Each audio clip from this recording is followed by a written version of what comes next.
Imagine standing at the rail of an ocean liner in 1893. The sea is grey, the air smells of salt and coal smoke. You are 21 years old, American, and very rich. In your cabin below, your mother is resting.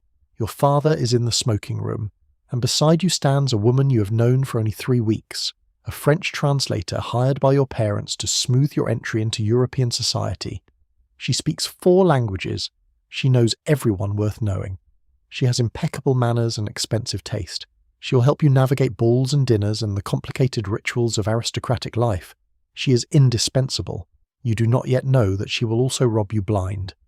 This is a story about trust, about the women who served as bridges between worlds, and about what happened when those bridges became traps. If you enjoy listening to sleep stories like this, subscribe. I post stories like this weekly. The Gilded Age heiress travelling to Europe needed a translator, not just for language, though language mattered.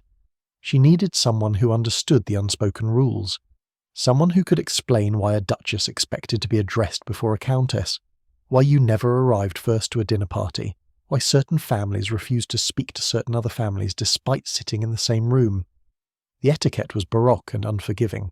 One mistake could end a social season before it began, and so American families hired European women, usually French, sometimes Italian or Austrian, to serve as guides, companions, and cultural interpreters. These women occupied a strange position. They were not quite servants. They ate meals with the family, they attended social events, they were introduced to guests, but they were not equals either. They were employees, paid for their knowledge and connections. The best translators commanded high salaries, sometimes thousands of dollars for a season in Europe. They were worth it because they opened doors that money alone could not. The typical translator was a woman of good birth but diminished circumstances. Perhaps her family had lost their fortune. Perhaps she'd never married and needed income. Perhaps her husband had died leaving debts. Whatever the reason, she had education, manners, and connections, but no money. She knew the world she could no longer afford to live in. This made her perfect for the role. She understood wealth from the inside. She knew what the heiress needed to learn. The relationship began in New York or Newport, usually a few weeks before the family sailed. The translator was interviewed, references checked, terms negotiated. Then she moved into the family's home to begin the education. She taught French or Italian phrases. She explained European aristocratic hierarchies. She described the great houses where the heiress would be received. She prepared the young woman for her debut in a world that was foreign and often hostile to Americans, no matter how rich. On the ship across the Atlantic, the translator's role intensified. The heiress was nervous, excited, overwhelmed. The translator became her constant companion. They walked the decks together. They sat in the salon. They talked for hours about what to expect. The heiress, isolated from her usual friends and routines, naturally bonded with this older, sophisticated woman who seemed to understand everything. Trust developed quickly, and trust, once given, was hard to retract. In Europe, the translator was essential. She managed the heiress's social calendar. She vetted invitations. She advised on clothing and jewellery for each occasion. She accompanied the heiress to fittings, to afternoon calls, to balls and dinners. She stood beside her in receiving lines, whispering names and titles. She intercepted social disasters before they happened. The heiress relied on her completely. The parents relied on her too. They did not speak the languages. They did not understand the culture. They were busy with their own concerns, business meetings, tours, their own social obligations. They trusted the translator to manage their daughter. After all, they had hired her precisely because she knew this world. She'd come with excellent references. She moved through aristocratic circles with ease. What reason did they have to doubt her? The translator's access was total. She handled correspondence. She managed money for daily expenses. She knew the contents of the heiress's jewellery cases. She knew which suitors were calling, which families were interested in a marriage alliance. She was privy to every private conversation, every family discussion, every plan and hope and fear. The heiress told her things she did not tell her own mother, and the translator listened and remembered and calculated. Because some of these women were predators. Not all, perhaps not even most. But enough that the pattern became recognizable, though it was rarely discussed openly. These translators befriended the heiresses they were hired to guide. They positioned themselves as confidants, as older sisters, as the only people who truly understood. And then, slowly and carefully, they began to steal. The theft was rarely obvious. A translator did not pocket diamond necklaces or forge checks. That would be crude and easily detected. Instead, she operated in the grey areas where trust blurred into exploitation. She recommended dressmakers who paid her commissions. She introduced the heiress to jewellers who overcharged and split the profits with her. She arranged purchases that benefited her financially, while appearing to serve the heiress's interests. She accepted gifts from families hoping to marry their sons to the heiress, gifts that were essentially bribes to influence the young woman in their favour. More insidiously, some translators manipulated the heiress emotionally and socially. They isolated her from other advisors. They cultivated dependence. They created situations where the heiress felt she could not manage without them. And then they negotiated raises, extensions of their contracts, bonuses for their indispensable service. They made themselves necessary and then charged accordingly. The parents, when they finally realised what was happening, often found themselves trapped. Firing the translator mid-season would be a scandal. It would suggest that something had gone wrong, that the family had been deceived, that they had chosen poorly. Wealthy families prided themselves on their judgment. Admitting they had been fooled was humiliating. So they endured the situation, paid what was demanded, and quietly declined to renew the translator's contract the following season. The translator moved on to another family, her reputation intact, her bank account larger. The heiresses themselves were often the last to realise. They had bonded with these women, they trusted them. When parents tried to warn them, they defended their translators. She has been so kind to me. She knows everyone. She has helped me so much. How can you say such things about her? The realisation, when it finally came, was devastating. The woman they had confided in, relied upon, loved almost as a sister, had been using them all along. Consider the case of Marie Laurent. Though that was not her real name, she was a French woman, born into minor nobility, educated in a convent school, married briefly to a man who died young, leaving her nothing. She spoke 5 languages fluently. She knew every aristocratic family in France and most in England and Italy. She was elegant, charming, and utterly ruthless. Between 1885 and 1900, she worked for at least 8 American families. She earned a fortune, and she left a trail of bitter, disillusioned young women who had trusted her. Marie's method was consistent. She began by befriending the heiress completely. She was warm, attentive, endlessly patient. She listened to the young woman's anxieties and dreams. She offered advice that seemed wise and disinterested. She positioned herself as the heiress's only true ally in a confusing and often hostile social world. The heiress, lonely and overwhelmed, attached to her quickly. Then Marie began making recommendations, a particular dressmaker who understood European taste, a jeweller who could create pieces suitable for aristocratic occasions, a banker who could manage the heiress's allowance more efficiently, a social secretary who could help with correspondence. Each recommendation came with a commission paid to Marie. The heiress never knew. The tradespeople were genuinely skilled.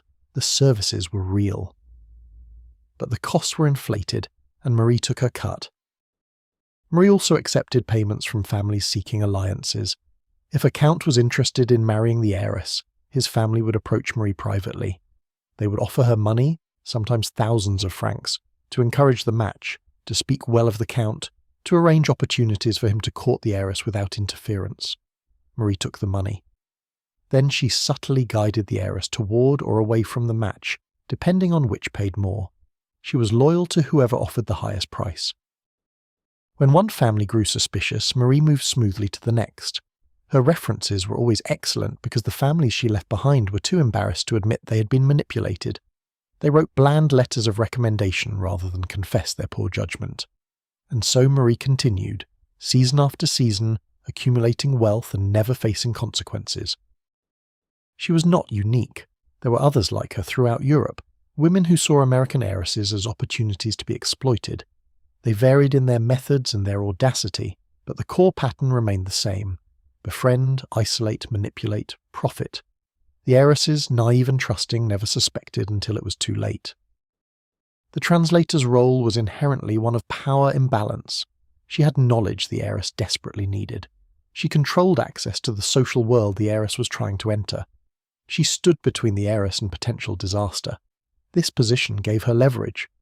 Most translators used that leverage responsibly, but some did not. And because the role involved so much trust and intimacy, the betrayal, when it came, cut deep. The irony was that these predatory translators were often genuinely skilled at their jobs. They did help the heiresses navigate European society. They did prevent social mistakes. They did facilitate successful debuts and advantageous marriages. The service they provided was real, but they also enriched themselves in ways that went far beyond their agreed-upon salaries. They saw nothing wrong with this. The heiresses were absurdly wealthy. A few extra commissions here and there, a few gifts from hopeful suitors. What did it matter? The heiresses could afford it, and Marie and her counterparts deserved compensation for their expertise and connections. But the heiresses, when they discovered the truth, felt violated. It was not about the money. Their families had so much money that a few $1,000s extra spent on dressmakers or jewelers made no real difference. What hurt was the betrayal of trust. They had believed this woman cared about them. They had confided in her. They had relied on her, and all along she had been calculating how to profit from them. The relationship between heiress and translator was supposed to be symbiotic. The translator provided knowledge and access. The heiress provided employment and an entree into wealthy circles. Both benefited. But when the translator exploited her position, when she prioritized profit over her charge's well-being, the relationship became parasitic. The heiress gave trust and received manipulation. She gave vulnerability and received exploitation. The families tried to protect their daughters. They conducted thorough interviews. They checked references carefully. They set clear boundaries about the translator's authority. But it was difficult to guard against someone whose entire job was to be trusted. The translator needed access to be effective. She needed the heiress's confidence to do her work.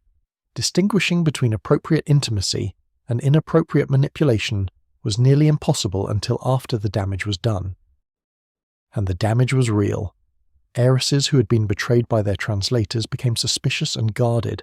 They had difficulty trusting anyone in their service. They questioned every recommendation, every piece of advice.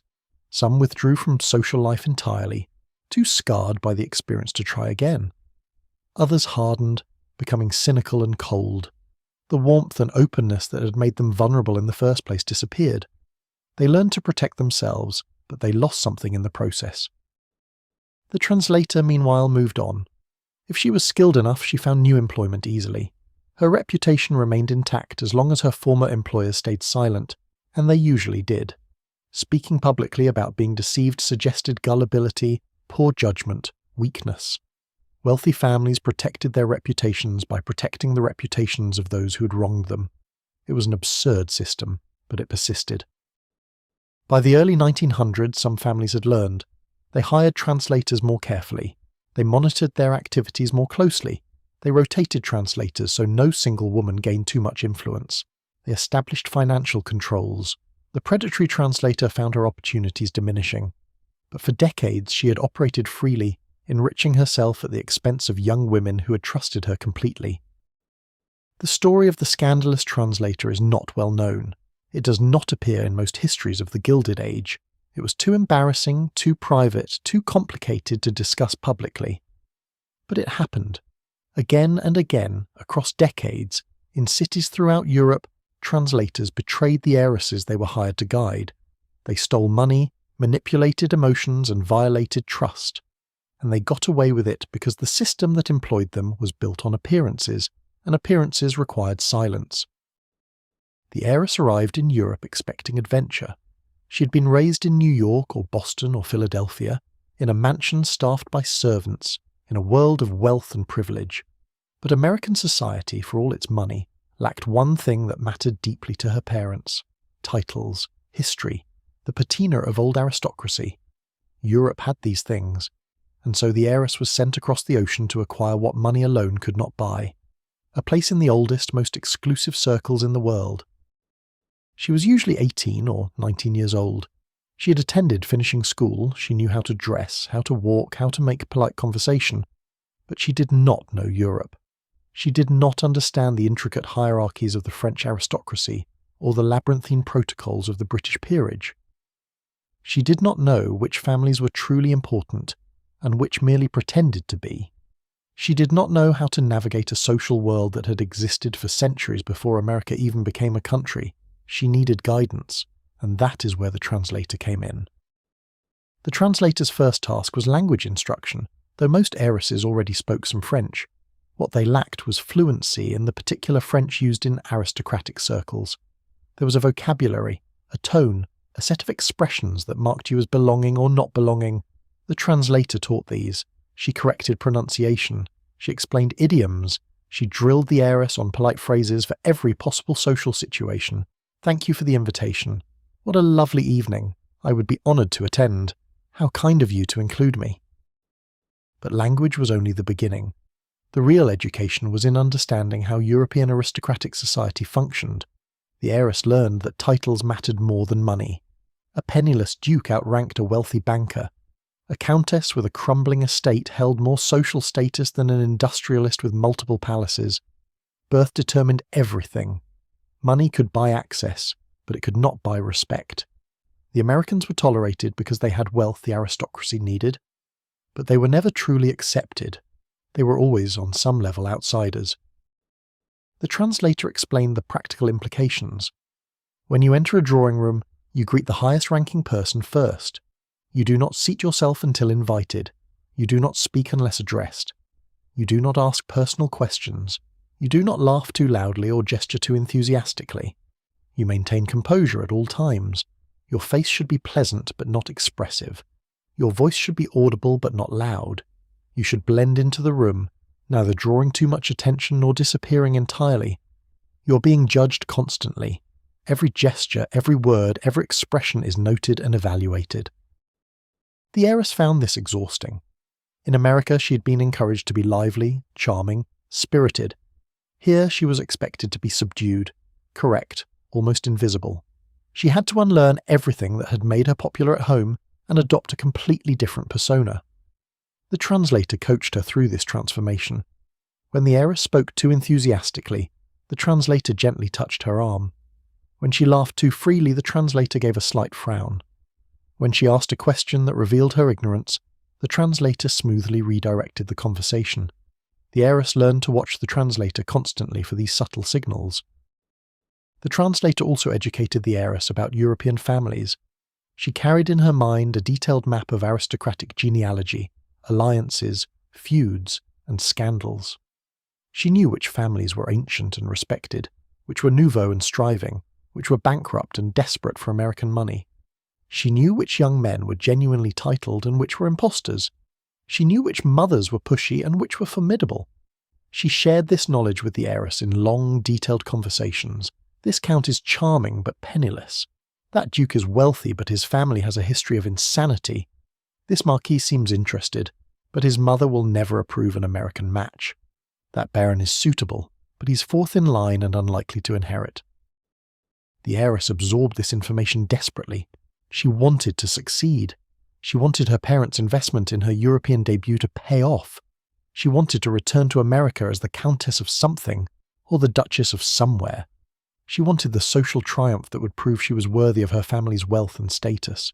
The translator became the key to all of this. Without her knowledge and guidance, the heiress would fail, and failure was unthinkable. As the heiress became more dependent, the translator became more powerful. She decided which invitations to accept. She advised on what to wear to each event. She approved or rejected the young men who asked permission to call. She managed the heiress's time, her wardrobe, her correspondence, her entire social existence. The heiress ceased to make decisions for herself. She deferred to the translator in all things. This was what her parents wanted. The translator was the expert. The heiress was to trust her completely. The translator also served as a buffer between the heiress and the sometimes cruel realities of European society. Aristocrats could be dismissive, condescending, openly contemptuous of Americans. They took American money while mocking American manners. They called the heiresses dollar princesses, reducing them to their bank accounts. They made jokes about American vulgarity, American ignorance, American obsession with titles. The heiress heard these comments, veiled but unmistakable. They stung. The translator soothed these wounds. She explained that the aristocrats were jealous, that their cruelty came from desperation, that their estates were crumbling and they needed American money to survive. She reminded the heiress that she held the power. Her wealth gave her leverage. They needed her more than she needed them.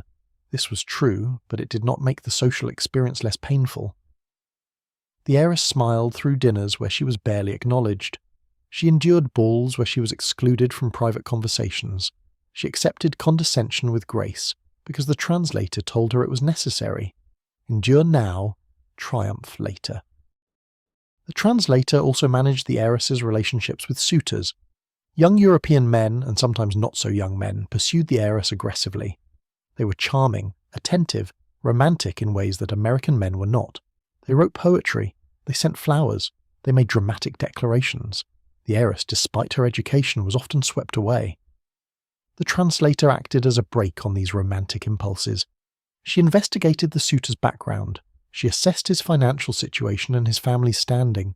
She determined whether he was a genuine prospect or a fortune hunter. Then she advised the heiress accordingly. Sometimes the translator's advice was sound. She steered the heiress away from men who were genuinely unsuitable, who had gambling debts or mistresses or reputations for cruelty. She protected the heiress from making disastrous choices. The heiress was grateful for this protection. She came to see the translator as her guardian, the only person who truly cared about her welfare. But sometimes the translator's advice was influenced by factors the heiress did not know about. If a suitor's family had paid the translator to facilitate the match, she encouraged it regardless of the suitor's actual character. If a rival family had paid more, she discouraged it. The heiress, trusting completely, followed the translator's guidance without questioning her motives. She believed the translator was acting in her best interests. She did not imagine that money was changing hands, that her romantic life was being manipulated by financial incentives she knew nothing about. The education of the heiress was not just about social skills and aristocratic knowledge. It was also about learning to exist in a constant state of performance. The heiress was never allowed to relax, never allowed to be herself.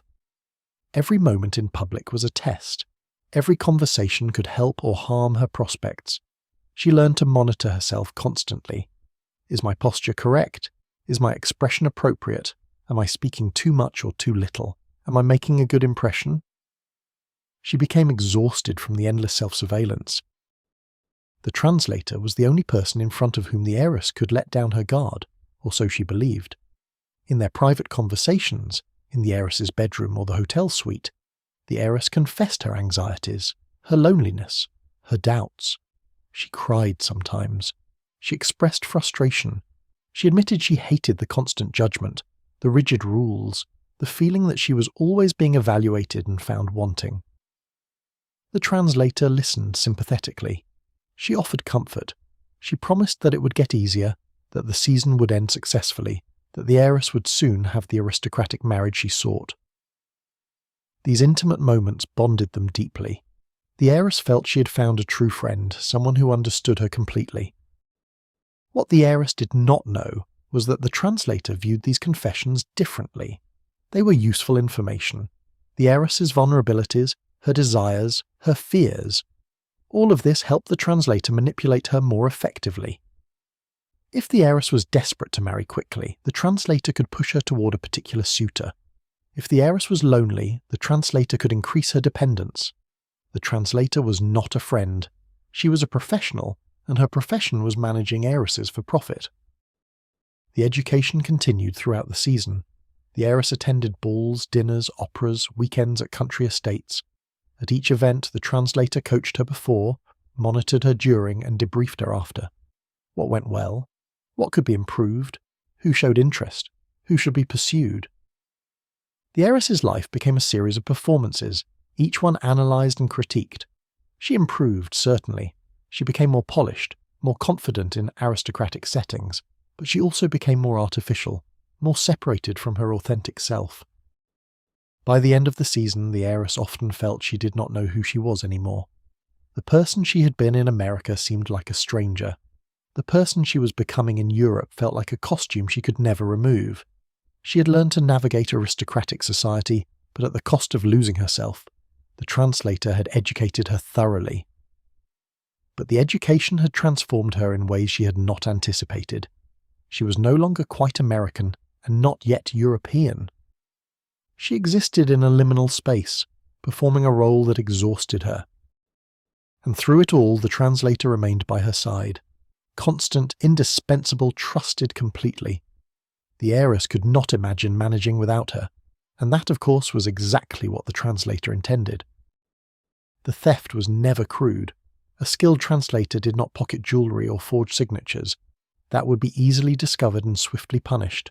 Instead, she operated in the spaces where trust met transaction, where recommendation blurred into self-dealing, where influence could be monetized without obvious crime.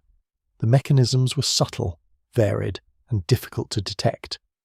By the time anyone realized what had happened, the translator had moved on, her reputation intact, her profits secure. The first and most common mechanism was the commission system. The translator recommended merchants, tradespeople, and professionals to the heiress: dressmakers, jewelers, milliners, florists, decorators, portrait painters, language tutors, music teachers. The heiress needed all of these services. European standards were different from American standards. She could not simply use the same providers her family used at home. She needed specialists who understood aristocratic taste. The translator provided these recommendations, and they were usually excellent. The merchants were skilled, the goods were high quality, the services were professional, but the prices were inflated sometimes by 20 or 30%, and the merchant paid the difference to the translator as a commission for the referral. The heiress never knew. The prices seemed plausible. European luxury goods were expensive. The heiress had no basis for comparison. She trusted that the translator was directing her to the best providers, and technically she was. The goods and services were genuinely superior, but they cost more than they should have, and the translator profited from every transaction. Over the course of a season, these commissions added up. A talented translator could earn an additional several $1,000s this way, doubling or tripling her official salary. Some translators were more aggressive. They formed partnerships with merchants. The merchant would create elaborate bills for goods never delivered or services never performed. The translator would approve these bills without question. The heiress's father, back in America or busy with his own concerns, would pay the bills without examining them closely. The money would be split between the merchant and the translator. This required more audacity and more risk, but it was also more profitable. A particularly ruthless translator could extract tens of thousands of dollars this way before anyone noticed. The second mechanism was brokering introductions. European families seeking American money would approach the translator privately. They knew she had influence over the heiress. They knew she could facilitate or block a potential match. They offered her money to arrange introductions, to speak favourably of their son, to create opportunities for courtship. The amounts varied. Some families offered a few hundred francs, others offered thousands, even tens of thousands, if the marriage was successfully completed. The translator accepted these payments without hesitation. She saw nothing wrong with it. She was providing a service, connecting interested parties. The families were willing to pay. The heiress was still free to accept or reject the suitor. The translator was not forcing anyone into anything. She was merely facilitating connections and being compensated for her expertise and access. That this created a fundamental conflict of interest, that she was supposed to be advising the heiress impartially, did not trouble her. She rationalized that she would only recommend genuinely suitable matches. The money simply compensated her for her time and effort. But of course, the money influenced her judgment. When two suitors were equally suitable, she favoured the one whose family paid more. When a suitor was marginally unsuitable but his family offered enough money, she overlooked the unsuitability. She was not exactly selling the heiress, but she was certainly allowing financial considerations to shape her advice. The heiress, trusting her completely, never suspected. She believed the translator's recommendations were based purely on her best interests. Some translators engaged in outright bidding wars. If multiple families were interested in the same heiress, the translator would inform them of the competition. Each family would increase their offer. The translator played them against each other, extracting maximum payment. This was risky. If the families discovered they were being manipulated, they would be furious. but a skilled translator managed the situation carefully, keeping the negotiations discreet and the competition subtle. She framed it as simply wanting to ensure the best possible match for her charge. And because she genuinely did help arrange successful marriages, the families accepted her terms. The third mechanism was gift appropriation. Wealthy European families sent gifts to the heiress as part of the courtship process. Flowers, chocolates, books, jewellery, sometimes quite valuable jewellery. These gifts arrived addressed to the heiress, but the translator often received them first. She would open the packages, examine the contents, and decide what to share with the heiress. If a gift was modest, she passed it along. If it was valuable, she might keep it, telling the heiress it had never arrived, or that it was inappropriate to accept such an extravagant gift. The heiress, trained to be modest and proper, accepted this judgment. The translator kept the jewellery, sold it later, and pocketed the money. This required careful management. The suitor might ask later if the heiress had received the gift. The translator would claim it had been lost in transit or returned as too forward. The suitor, not wanting to appear pushy, would let the matter drop. The translator collected valuable items this way over the course of a season: bracelets, brooches, rings, necklaces. She was careful not to be greedy. She only took what could be explained away, but over time, these thefts added up to significant value. The fourth mechanism was expense manipulation. The translator managed daily expenses for the heiress. She paid for carriages, meals, theatre tickets, subscriptions, memberships, donations, tips. She kept accounts and submitted them to the heiress's father for reimbursement. These accounts were rarely audited carefully. The father was busy. He trusted the translator. He assumed the expenses were legitimate. The translator padded every entry. A carriage that cost 5 francs became 10 francs in the accounts. A meal that cost 20 became 40. Every expense was inflated by 50 to 100%. The difference went into the translator's pocket. This was perhaps the safest form of theft because it was nearly undetectable. Even if someone examined the accounts, the inflated prices seemed plausible. European costs were high. The heiress was living in an expensive world. The expenses looked reasonable, and the translator could always claim she had been cheated by merchants, that she had paid what was asked, that she had been trying to save the family money but had been taken advantage of because she was a woman negotiating in a foreign country. No one could prove otherwise. The fifth mechanism was luggage theft, though this was raw and required nerve. When the family travelled, which they did frequently, the translator often helped pack and unpack. She had access to trunks, cases, jewellery boxes. She could take small items without the heiress noticing immediately: a pair of earrings from a box of 20, a bracelet from a jewellery case, a silk scarf, a silver compact. These items might not be missed for weeks or months. By then, the heiress would assume she had lost them or left them at a hotel or given them away and forgotten. She would not suspect theft, especially not by someone she trusted completely. The translator was selective.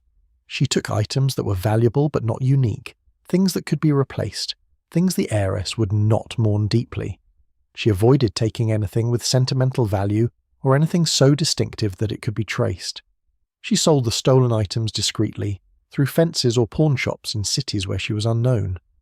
The risk was considerable, but the rewards were worth it for a translator willing to take the chance. The sixth mechanism was social sabotage for profit. If a translator wanted to extend her employment, she would subtly sabotage the heiress's marital prospects. She would steer her away from genuinely interested suitors. She would create misunderstandings and miscommunications. She would ensure that promising matches fell apart.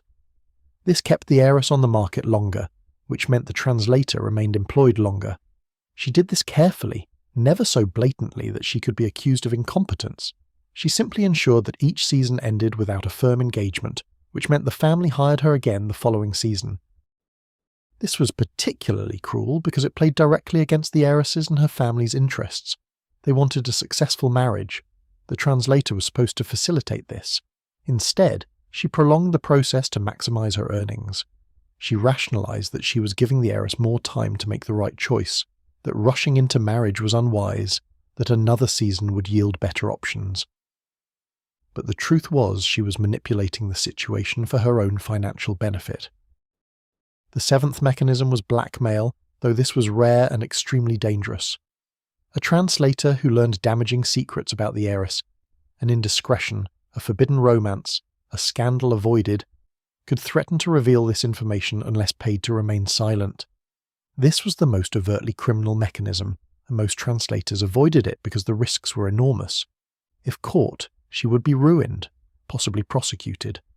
But a desperate or reckless translator might attempt it, especially at the end of her employment when she had nothing to lose.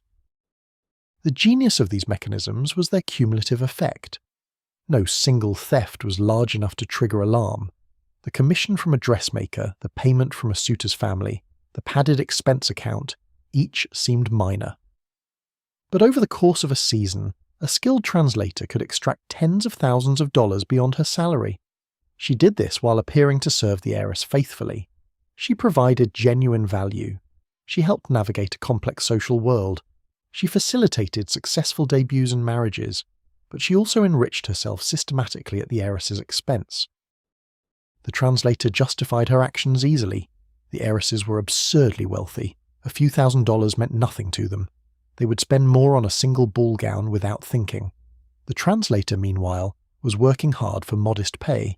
She deserved additional compensation.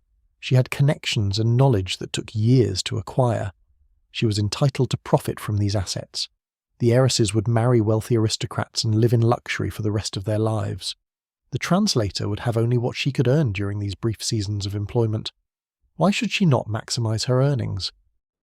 This logic was self-serving, but not entirely irrational. The wealth gap between the heiresses and their translators was vast. The heiresses would never worry about money. The translators faced potential poverty in old age. From the translator's perspective, she was simply taking a fair share of the immense wealth flowing through her hands. That she was violating trust, that she was stealing, that she was betraying someone who depended on her. These moral considerations were secondary to economic survival. But from the heiress's perspective, when she finally discovered the truth, the betrayal was complete. It was not about the money. Her family had so much money that even tens of thousands of dollars stolen made little practical difference. What devastated her was the violation of trust. She had believed this woman cared about her. She had confided in her, relied on her, loved her almost. And all along, the translator had been calculating profit margins and skimming percentages. The heiress felt used, stupid, and utterly alone. She called herself Madame Beaumont, though her real name was Clotilde Mercier, and she had never been married. The title was an invention, a fiction that gave her authority and respectability. She was 42 years old when she entered the employment of the Harrison family of New York in 1896. She claimed to be the widow of a minor French nobleman. She had references from 3 prominent American families. She spoke English, French, Italian, and German fluently. She knew aristocratic families across Europe. She was, by all appearances, the perfect translator. The Harrisons had one daughter, Catherine, called Kate. Kate was 19 years old, pretty in an unremarkable way, educated at a girls' school in Boston, shy and uncertain. Her father had made his fortune in railroads and steel. The family was wealthy beyond measure, but they lacked social standing. They were new money, industrial money, American money. They wanted what money alone could not buy, a connection to European aristocracy. Kate's mission was to marry a titled man. Madame Beaumont was hired to make this happen. Madame Beaumont moved into the Harrison family home in Manhattan 6 weeks before they sailed. She met with Kate daily. She assessed the young woman's strengths and weaknesses. Kate spoke adequate French, but with an American accent. She knew nothing about European aristocratic families. She was nervous in social situations and tended to become tongue-tied. She had no idea how to flirt or encourage a suitor while maintaining propriety. She was, in short, utterly unprepared for a European debut. Madame Beaumont had her work cut out for her. She began with language. Kate's French improved rapidly under Madame Beaumont's instruction, but more importantly, Madame Beaumont taught Kate the aristocratic manner of speaking. Slower, more formal, more measured. She taught her to lower her voice slightly, to pause before responding, to avoid the enthusiastic American manner of conversation. Kate practiced these new patterns until they became natural. Her entire way of speaking changed. She became more refined, more European, less herself. Madame Beaumont also educated Kate about the families they would encounter. The Harrison family planned to spend the season in Paris, with visits to aristocratic estates in the Loire Valley and Provence. Madame Beaumont described each family in detail. The Duc de Valois was elderly but influential. His son, the Comte de Valois, was 30 years old, unmarried, in need of money. The Marquis de Beaufort was charming but had gambling debts. The Baron de Montaigne was respectable but dull. Kate listened to these descriptions and tried to memorize them all. She felt overwhelmed. Madame Beaumont was patient and reassuring. She told Kate that she would guide her through every situation. Kate should simply watch Madame Beaumont and follow her lead. If Kate was uncertain what to do, she should glance at Madame Beaumont, who would give a subtle signal. This arrangement comforted Kate. She would not be alone. She would have help. She trusted Madame Beaumont completely. On the ship to France, Kate and Madame Beaumont spent hours together each day. Kate was nervous about the journey ahead. She confided her fears to Madame Beaumont. What if no one liked her? What if she made mistakes? What if she embarrassed her family? Madame Beaumont listened sympathetically. She told Kate that she was lovely, that any family would be fortunate to have her as a daughter-in-law, that the season would be a success. Kate believed her because she desperately wanted to believe her. In Paris, the Harrison family rented a large apartment in the 8th arrondissement. Madame Beaumont immediately set about arranging Kate's social calendar. She visited aristocratic families, presenting the Harrisons' credentials and Kate's availability. She secured invitations to dinners, balls, and weekend parties. She managed every detail of Kate's schedule. Kate was grateful for this management. She would have had no idea how to navigate Paris society on her own. Madame Beaumont also took Kate shopping. They visited dressmakers, milliners, jewellers. Madame Beaumont recommended particular establishments. She explained that these were the merchants preferred by aristocratic families, that using them would signal Kate's seriousness and good taste. The Harrisons paid without question. The bills were high, but they had expected European luxury to be expensive. What they did not know was that Madame Beaumont received a 20% commission from each merchant. Over the course of several weeks of shopping, she earned several thousand francs beyond her salary. Kate's debut in Paris society was carefully orchestrated by Madame Beaumont. At Kate's first ball, Madame Beaumont stood beside her in the receiving line, whispering names and titles as guests arrived. She pointed out the most important people. She steered Kate toward particular groups. She intercepted potential disasters before they occurred. When Kate began to talk too enthusiastically about American railroads, a topic that bored the French aristocrats, Madame Beaumont gently changed the subject. When Kate laughed too loudly at a joke, Madame Beaumont gave her a look that made her stop. Kate felt like a puppet, but she accepted it because she knew she needed the guidance. Within a few weeks, suitors began to call. The Comte de Valois expressed interest. So did the Marquis de Beaufort and a young baron whose name Kate could never quite remember. These men were charming. They sent flowers and wrote notes. They asked permission to call at the apartment. Kate was flattered and confused. She did not know how to manage multiple suitors. She turned to Madame Beaumont for advice. Madame Beaumont carefully assessed each suitor. But her assessment was not based purely on their suitability for Kate. The Comte de Valois' family had approached Madame Beaumont privately. They offered her 5,000 francs if the match was completed successfully. The Marquis de Beaufort's family offered 3,000. The Baron's family offered nothing. Madame Beaumont told Kate that the Comte was the most suitable match. He was titled, his family was respectable, his estate was substantial. The fact that his family had paid her was irrelevant, she told herself. He genuinely was a good match. The money simply compensated her for her work in facilitating the connection. Kate accepted Madame Beaumont's advice. She began encouraging the Comte and gently discouraging the others. The Comte intensified his courtship. He was attentive and romantic. He took Kate on carriage rides through the Bois de Boulogne. He escorted her to the opera.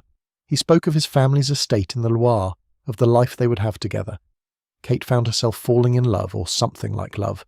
She was 19 and he was handsome and titled, and he seemed to adore her.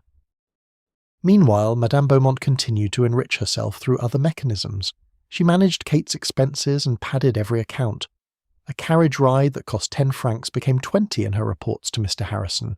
A dinner that cost 50 became 100. She justified this by telling herself she needed to maintain a certain lifestyle. She mixed with aristocrats. She needed proper clothing and accommodations. Her salary did not cover these costs.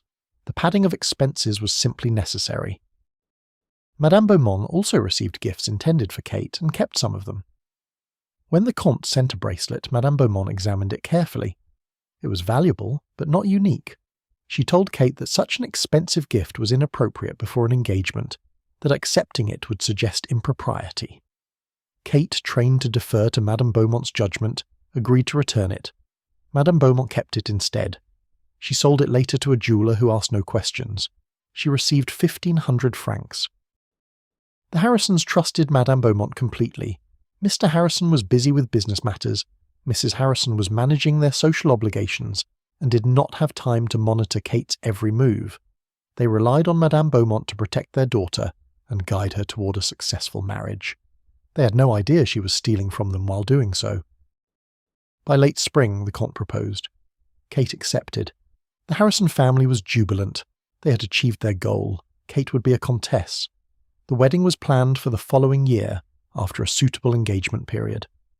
Madame Beaumont received her 5,000 franc payment from the Comte's family. She also negotiated a bonus from the Harrisons for her successful service. They paid her an additional $2,000, grateful for her guidance. Madame Beaumont's total earnings for the season, including her salary, commissions, padded expenses and the stolen bracelet, exceeded $15,000. Her official salary had been $3,000. The engagement proceeded smoothly. Kate was happy. The Comte was attentive. The families negotiated the marriage settlement. Everything seemed perfect. But during the engagement period, Kate began to notice small things. Madame Beaumont was still managing her schedule and expenses, though her role should have been diminishing. Kate asked about a bill for gloves that seemed high. Madame Beaumont became defensive. She said that French gloves were expensive, that Kate should trust her, that questioning her judgment was insulting after all she'd done. Kate apologized and let the matter drop. But the incident made her uneasy. She mentioned it to her mother. Mrs. Harrison dismissed it. Madame Beaumont had guided Kate to a successful engagement. Whatever small overcharges there might have been were insignificant compared to that achievement. Kate should be grateful, not suspicious. But Kate could not shake the feeling that something was wrong. She began paying more attention to expenses and receipts. She noticed inconsistencies. Items that Madame Beaumont claimed cost one amount seemed to cost less when Kate asked merchants directly. She asked the Comte's mother about the bracelet he had sent. The Comtesse remembered it clearly. Kate claimed she'd never received it. The Comtesse was puzzled. She was certain it had been delivered. Kate confronted Madame Beaumont carefully. She did not want to accuse her directly, but she asked about the bracelet. Madame Beaumont's story changed. First she said it had been returned as inappropriate. Then she said it had been lost. Then she became angry and asked why Kate was questioning her after everything she had done. The inconsistencies were obvious. Kate realized with dawning horror that Madame Beaumont had stolen the bracelet. She investigated further. She spoke to merchants. She examined accounts. She discovered that Madame Beaumont had been padding expenses by 50 to 100%. She learned from a sympathetic French acquaintance that Madame Beaumont had received money from the Comte's family to facilitate the match. Kate felt sick. She had trusted this woman completely. She had confided in her, relied on her, defended her against her parents' occasional questions. And Madame Beaumont had been stealing from them all along. Kate told her parents. They were furious but also embarrassed. How had they not noticed? How had they allowed this to happen? They confronted Madame Beaumont. She denied everything at first. Then, when presented with evidence, she became defiant. She claimed the commissions and payments were standard practice, that everyone in her profession accepted them, that the Harrisons were naive to think otherwise. She claimed the padded expenses were necessary to maintain the lifestyle required to move in aristocratic circles. She said she deserved every franc she'd taken. The Harrisons dismissed her immediately. They did not press charges because doing so would create a scandal. They did not want Kate's engagement overshadowed by news of a thieving translator. They simply paid Madame Beaumont what they owed her for the season and told her to leave. Madame Beaumont left without apology. She moved on to her next position. Her reference is still excellent because the Harrisons, like so many families before them, were too embarrassed to warn others. Kate married the Comte the following year. The marriage was successful by most measures. But Kate never forgot the betrayal. She had learned a painful lesson. The woman she had trusted most, the woman who had guided her through the most important transition of her life, had been using her all along. Kate became guarded after that. She never trusted her servants or employees the same way again. She questioned everything. She assumed everyone had ulterior motives. The betrayal had changed her fundamentally. Madame Beaumont, meanwhile, continued her career. She worked for at least 6 more families over the next decade. She continued to enrich herself through the same mechanisms. She never faced consequences. She retired comfortably to a villa in the south of France, her fortune secure, her conscience untroubled. She had taken advantage of naive young women and their trusting families. She had violated every standard of professional ethics, but she had also succeeded brilliantly at her true profession, extracting money from the wealthy Americans who employed her. The realization came slowly, like dawn breaking over cold water. The heiress would notice something small, a discrepancy in an account, a merchant's confusion about a price, a gift that never arrived. At first, she dismissed it. She told herself she was mistaken, that she had misunderstood, that there was surely a reasonable explanation. She did not want to believe that the woman she trusted completely could be deceiving her. But the small inconsistencies accumulated, and eventually she could no longer ignore them. The discovery process was painful because it required the heiress to question everything. Every recommendation the translator had made, every piece of advice, every expression of concern, all of it became suspect. Had any of it been genuine? Had the translator ever cared about her at all? Or had she simply been calculating profit from the beginning? The heiress went back through months of memories, reinterpreting them. Moments that had seemed warm and supportive now appeared cold and manipulative. The translator's kindness revealed itself as strategy. The intimacy they had shared was revealed as a tool for control. Some heiresses discovered the truth accidentally. They might overhear a conversation between the translator and a merchant discussing commissions. They might find a receipt that contradicted the translator's reported expenses. They might receive a letter meant for the translator that revealed payments from a suitor's family. These accidental discoveries were shocking because they came without warning. The heiress had no time to prepare herself emotionally. One moment she trusted completely, the next moment she knew she had been betrayed. Other heiresses discovered the truth through deliberate investigation. Something made them suspicious, a defensiveness in the translator's manner, an inconsistency too obvious to ignore, a warning from someone outside the situation. The heiress began watching more carefully. She started asking questions. She checked accounts and receipts. She spoke to merchants directly. She investigated the translator's background and discovered discrepancies. The lies unravelled slowly. Each discovery led to another. The heiress felt like a detective uncovering a crime, except the crime had been committed against her, and she had been too blind to see it. The emotional impact was devastating. The heiress had been lonely in Europe. The translator had been her primary companion, her confidant, the person she relied on most. Discovering that this relationship was false left the heiress feeling utterly alone. Who could she trust now? If the translator, who had seemed so devoted, had been deceiving her, how could she trust anyone? The betrayal damaged the heiress's ability to form relationships. She became suspicious of everyone. She questioned every kindness. She assumed everyone had ulterior motives. The emotional scars lasted far longer than the financial losses. Some heiresses confronted their translators directly. These confrontations were difficult because the translator usually denied everything initially. She claimed the heiress had misunderstood.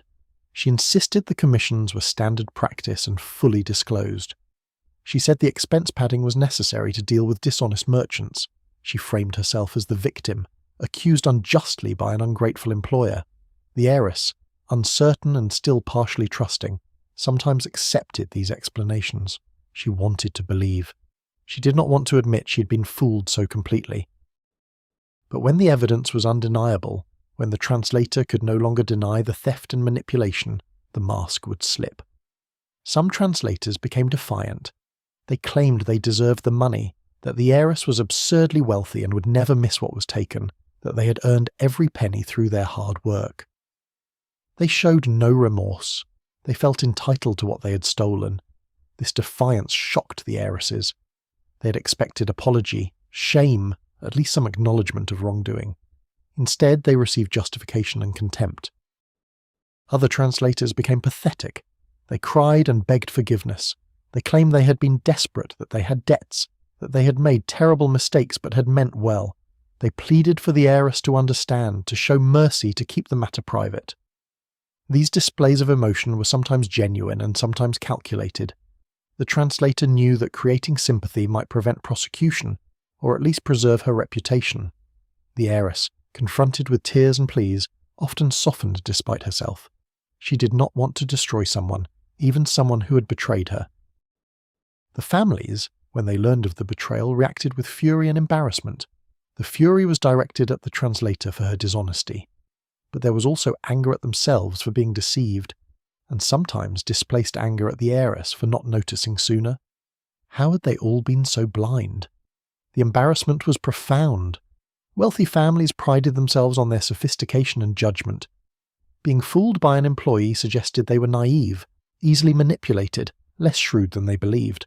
This was humiliating. The question of what to do was complicated.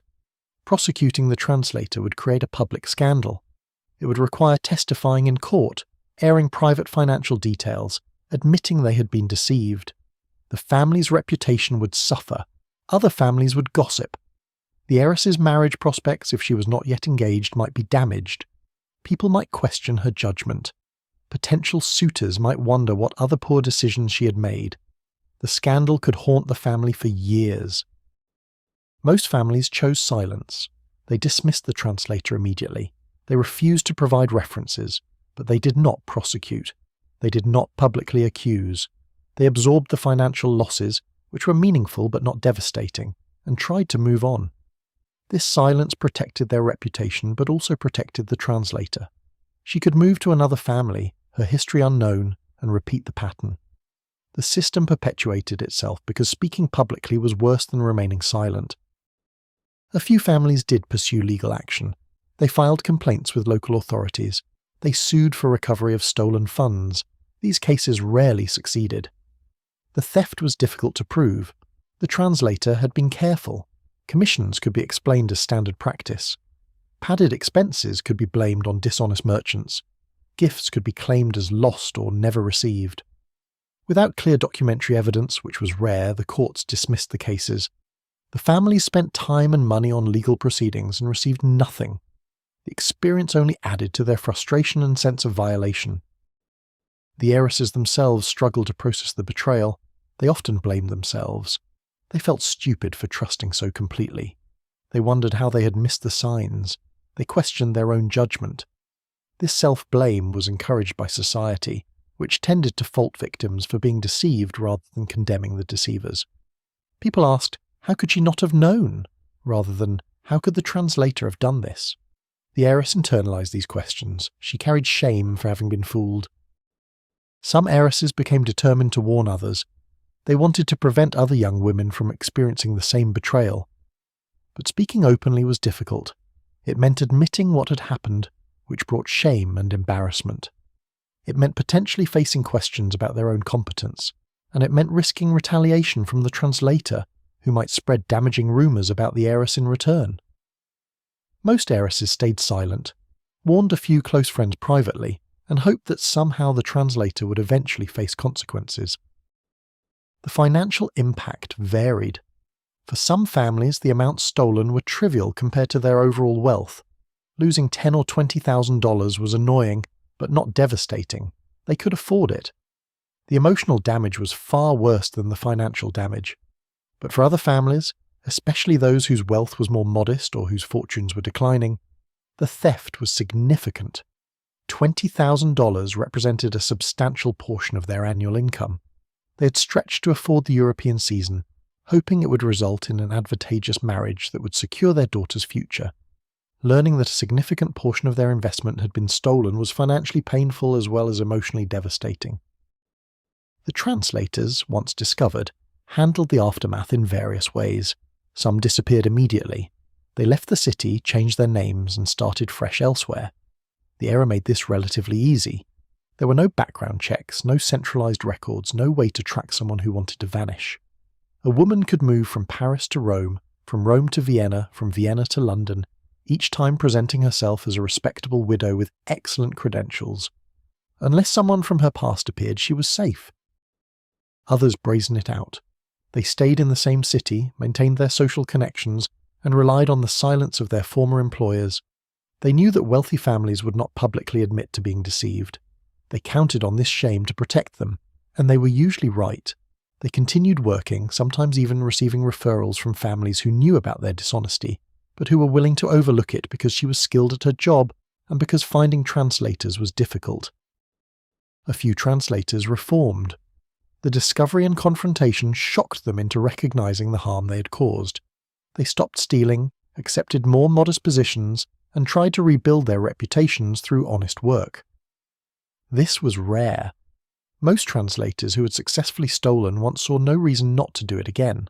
The risks were low, the rewards substantial, and the victims too ashamed to speak publicly. Why not continue? The pattern repeated across decades. American heiresses went to Europe seeking aristocratic marriages. Their families hired translators to guide them. Some translators served honestly. Others exploited the trust placed in them. They enriched themselves through commissions, padded expenses, appropriated gifts, and accepted payments from suitors' families. They justified their actions as fair compensation for their expertise. When discovered, they faced minimal consequences. They moved on to new positions, and the cycle continued. The heiresses learned hard lessons. They learned that trust was dangerous. They learned that people who seemed devoted might be using them. They learned that wealth attracted predators in many forms. They learned to protect themselves, to question everything, to maintain emotional distance even from those who seemed closest. These lessons made them harder, colder, more suspicious. They lost a certain innocence and openness. The betrayal by their translators changed them in ways that lasted a lifetime. Yet the system persisted because both sides needed each other. The heiresses needed guidance to navigate European society. The translators needed employment in a world that offered women few opportunities to earn substantial money. The relationship was built on mutual dependence even as it was vulnerable to exploitation. Some relationships remained honest and beneficial. Others devolved into predation and betrayal. There was no way to know in advance which type of translator you had hired. You simply had to trust and hope, and sometimes, too often, that hope was misplaced. The translator did not see herself as a thief. She saw herself as a businesswoman operating in a difficult world. She provided valuable services. She deserved compensation beyond her modest salary. The heiresses were absurdly wealthy. They spent more on a single ball gown than the translator earned in a year. Taking a small percentage of what flowed through her hands seemed reasonable, even justified. She was simply claiming what was fair. This rationalization was central to the translator's self-image.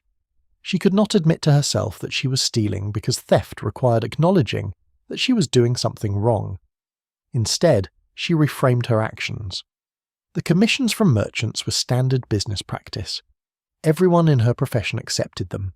It was how the system worked. She was not hiding them exactly.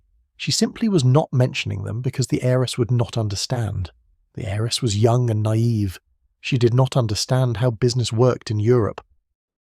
The payments from suitors' families were similarly rationalized. The translator provided a valuable service by facilitating introductions. She had connections and influence that had taken years to build. Why should she not be compensated for using these assets? The suitors' families paid willingly. They understood that access required payment. The translator was not forcing anyone into anything. She was merely being pragmatic. In a world where everything had a price, her expertise and access had value. She was simply monetizing that value. The expense padding was explained away as necessary. The translator needed to maintain a certain lifestyle to move effectively in aristocratic circles. She needed appropriate clothing, accommodations, transportation. Her salary did not cover these costs. Padding the expenses was simply a way of ensuring she could do her job properly. The heiress's family could afford it. They would never miss the few extra francs on each transaction. It was harmless, really. The stolen gifts were the hardest to justify, but the translator managed even this. The gifts were inappropriate. Accepting expensive jewellery before an engagement suggested impropriety. The translator was protecting the heiress's reputation by declining them. The fact that she kept the gifts rather than returning them was merely practical. Why should such beautiful items go to waste? The giver would never know. The heiress would never miss them. No harm was done, and the translator could use the money from selling them. She had expenses. She had to think about her future. This elaborate edifice of justification allowed the translator to continue stealing without experiencing guilt. She genuinely believed she was not doing anything particularly wrong. Yes, she was taking things that did not belong to her, but the circumstances justified it. The wealth gap between her and the heiresses was so vast that redistributing a tiny fraction seemed like justice rather than theft. She was not hurting anyone. The heiresses lived in luxury regardless. They lacked for nothing. What she took was insignificant to them but meant everything to her. The translator also justified her actions by focusing on the service she provided. She genuinely helped the heiresses. She guided them through a complex social world they could not navigate alone. She facilitated successful debuts and marriages. Without her expertise, the heiresses would have failed embarrassingly. So she earned her salary and more. The extra money she took was simply a performance bonus, compensation for exceeding expectations. She delivered results. She deserved rewards. When confronted, the translator's justifications became more elaborate. She pointed out that aristocratic families lived beyond their means constantly. They borrowed money they could not repay. They accepted money from wealthy Americans while looking down on them. Everyone in this world was extracting value from everyone else. The Americans paid for titles. The aristocrats sold access to their circles. Merchants overcharged everyone. Why should the translator be held to a different standard? She was simply doing what everyone else did, taking what she could from a system built on exploitation and pretense. The translator also noted that her profession was precarious. She had no pension, no security, no guarantee of continued employment. Each season could be her last. If she offended a family, or if fashions changed, or if someone younger and more charming came along, she would be out of work. She had to save for her old age. She had to build a nest egg while she could. The heiresses would inherit millions. She would have only what she could accumulate during her working years. Taking a little extra was simply prudent financial planning. Some translators went further in their justifications. They claimed they were doing the heiresses a favour by stealing from them. The heiresses were spoiled and naive. They had no understanding of money's value. By taking some of their wealth, the translator was teaching them a lesson. She was helping them develop caution and skepticism. She was preparing them for a world where people would try to use them. The theft was educational, a valuable service disguised as a betrayal. This particular rationalization was especially twisted, but some translators genuinely believed it. They convinced themselves that they were not victimizers but teachers. The heiress would learn from the experience. She would become wiser, more careful. In the long run, she would be grateful. The betrayal would make her stronger. Of course, this ignored the actual damage, the broken trust, the emotional trauma, the lasting suspicion. But the translator did not think about that. She focused only on the narrative that made her feel justified. The translator also compared herself favourably to other potential exploiters. At least she was competent. At least she did help the heiress achieve her goals. There were far worse translators who were incompetent as well as dishonest, who stole money and delivered nothing in return. The translator who facilitated a successful marriage while also enriching herself was better than alternatives. The heiress should be grateful for her relative honesty. She could have been far worse. This comparative morality was common. The translator did not measure herself against an absolute standard of honesty. She measured herself against the worst examples she knew. As long as she was not the most dishonest translator in Europe, she felt justified. She told herself she was better than most. She took less than she could have. She provided real value. She was practically a saint compared to the truly predatory translators she had heard about. The translator's class resentment also fueled her justifications. She came from a good family, but had lost their fortune. She had been educated to live a certain life, but could not afford it. She moved through aristocratic circles, but was always an employee, always subordinate, always aware of the gap between her background and her circumstances. This created bitterness. Why should the heiresses have so much when they had done nothing to earn it? They were born into wealth through pure luck. The translator had education, skills, connections, everything except money, taking some of what they had seemed like rectifying an unfair universe. This resentment was particularly strong when the heiress was foolish or incompetent. Some heiresses were genuinely stupid, unable to learn even the simplest social rules. They were rude, ignorant, embarrassingly American in the worst ways. The translator worked hard to compensate for their deficiencies, to smooth over their mistakes, to make them presentable. She felt she earned extra compensation for dealing with such difficult charges. She could not say this openly, but she thought it constantly. If the heiress was going to be that much work, the translator deserved hazard pay. The translator also justified her actions by noting that she was not the only one profiting from the heiress. Everyone around the heiress was extracting value. The merchant sold goods at inflated prices. The aristocratic families sought her money through marriages. The social climbing Americans used her to gain status.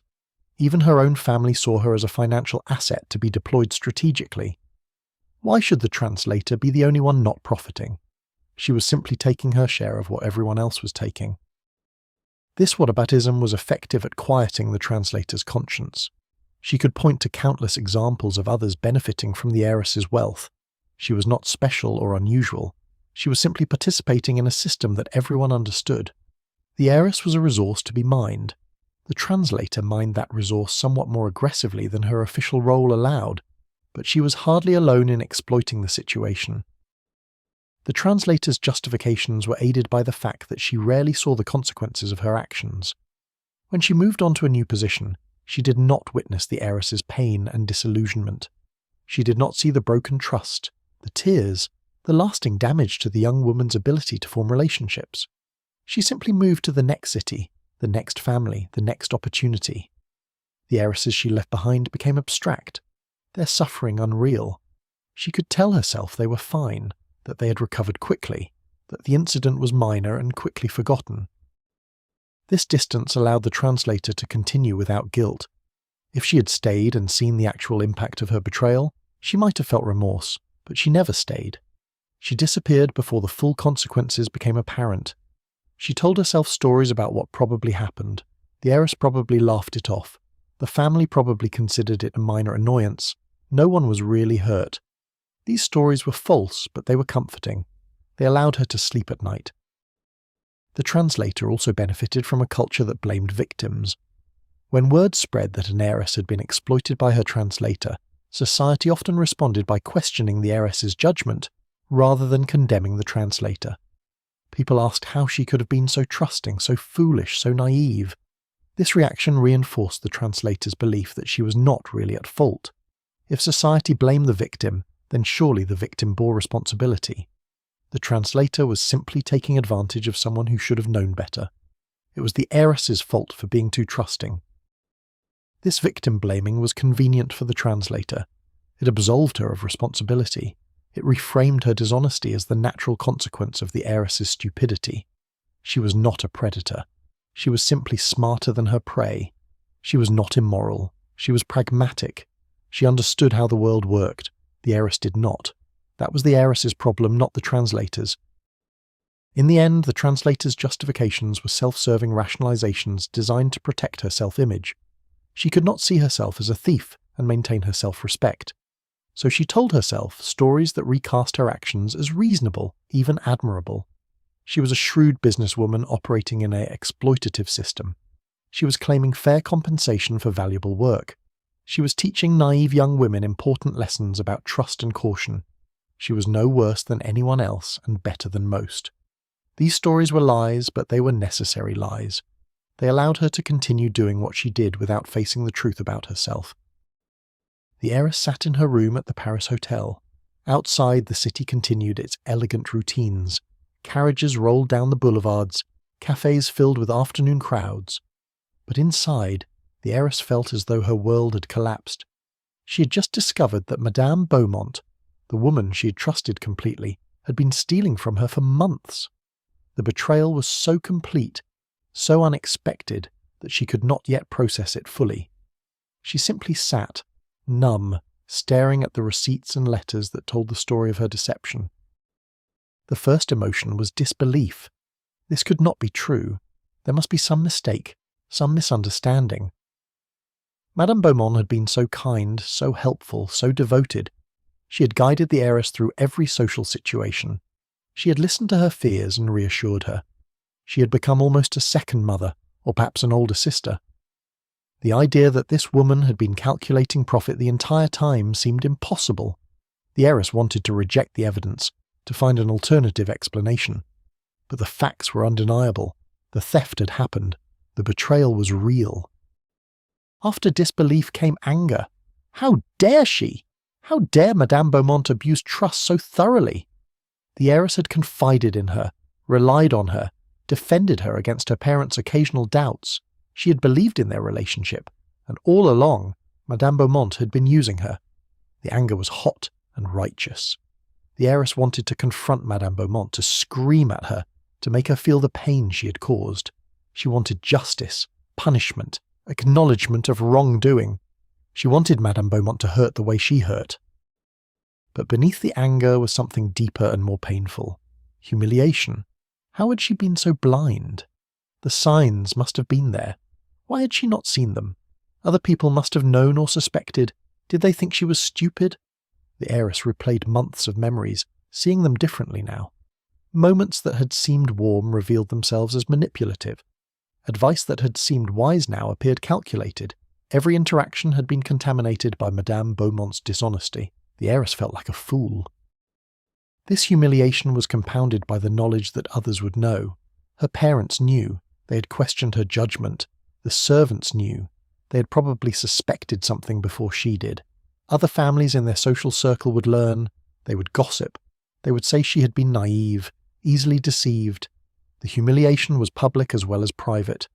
She would be known as the heiress who was robbed by her translator. The story would follow her. The anger and humiliation were eventually joined by profound sadness. The relationship with Madame Beaumont, false though it was, had mattered to the heiress. She had felt less alone with Madame Beaumont by her side.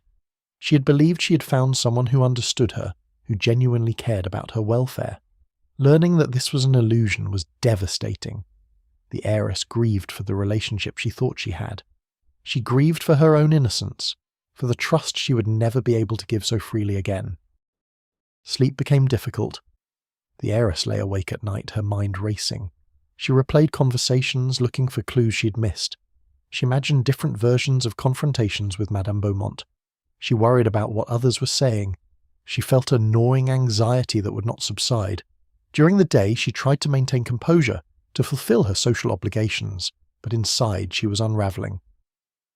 The betrayal had shaken her sense of reality. If Madame Beaumont had been lying the entire time, what else in her life was false? The heiress's relationship with her parents became strained. They were angry about the theft, but they were also angry at her for not noticing sooner. Why had she trusted so completely?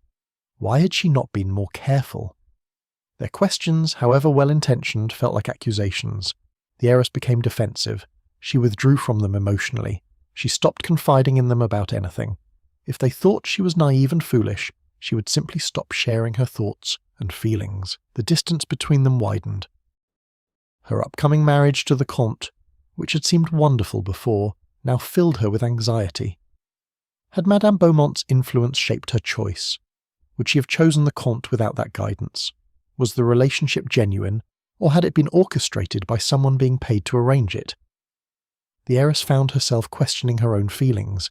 Did she truly love the Comte, or had she been manipulated into believing she did? These doubts poisoned her happiness. What should have been a joyful engagement became a source of constant worry. She could not confide in the Comte about her doubts. How could she explain that she no longer trusted her own judgment? How could she tell him that she wondered if their relationship was based on manipulation rather than genuine connection? He would be hurt and offended. He might question whether she truly wanted to marry him. The heiress kept her doubts to herself, but they grew. Every interaction with the Comte was coloured by uncertainty. She analysed his words and actions, looking for signs of deception. She could not simply enjoy his company.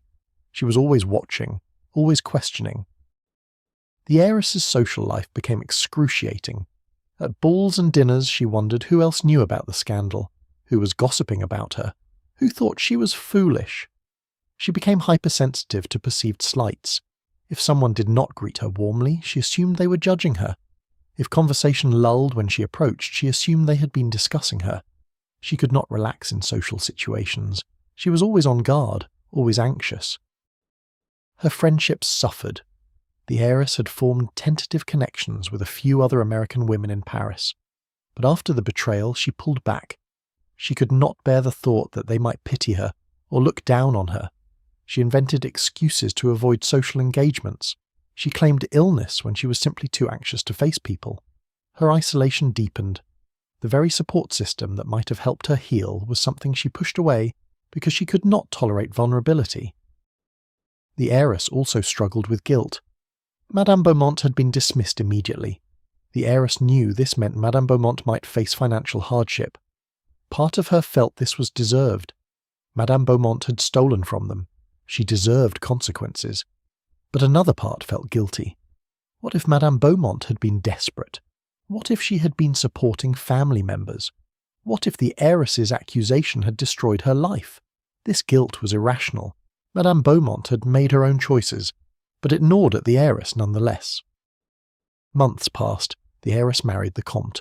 The wedding was beautiful and elaborate. She smiled for photographers. She accepted congratulations. She played the role of happy bride.